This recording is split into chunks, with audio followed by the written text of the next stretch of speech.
Panitia pemungutan suara PPS yang telah mendaftar mulai mengikuti bimbingan teknis pemungutan, penghitungan, dan rekapitulasi hasil penghitungan perolehan suara serta pengelolaan logistik pemilu 2024.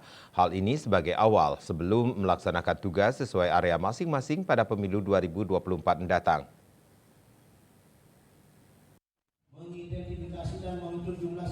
Bimbingan teknis hari kedua diikuti oleh PPS Kecamatan Buleleng, Busung Biu, Kubu Tambahan, dan Banjar serta calon KPPS dari salah satu TPS di Desa Sidetape.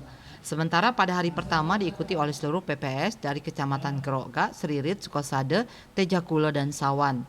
Divisi Teknis Penyelenggara KPU Kabupaten Buleleng Gede Agus Trio Arisnawan menyampaikan, BIMTEK ini dilaksanakan dalam rangka menyamakan persepsi antar penyelenggara di tingkat KPU, PPK, dan PPS dalam hal teknis pemungutan, penghitungan, dan rekapitulasi hasil penghitungan perolehan suara pemilu 2024. Mengenai masih belum terpenuhinya kuota KPPS di Buleleng, ia mengungkapkan akan mengadakan BIMTEK final pada bulan Januari mendatang. Dilantik KPPS di bulan Januari nanti akan dibintek kembali KPPS-nya. Nanti program kita KPU akan melibatkan kembali PPK, PPS dan KPPS. Jadi sehingga semua sama pemahaman materinya. Jadi tidak ada perbedaan lagi. Jadi yang sekarang ini programnya PPK sudah kemarin di provinsi, PPS hari ini kita bintek kemarin sekarang, nanti KPPS di Januari. Setelah dilantik. Sementara peserta dari Kecamatan Banjar ini mengaku baru pertama kali mendaftar sebagai PPS.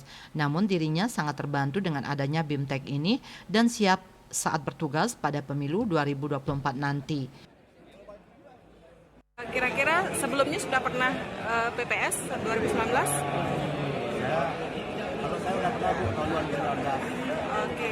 Kira-kira ada perbedaan nggak dari periode sebelumnya dengan yang sekarang? Nggak ada ya? Mirip-mirip. Oke.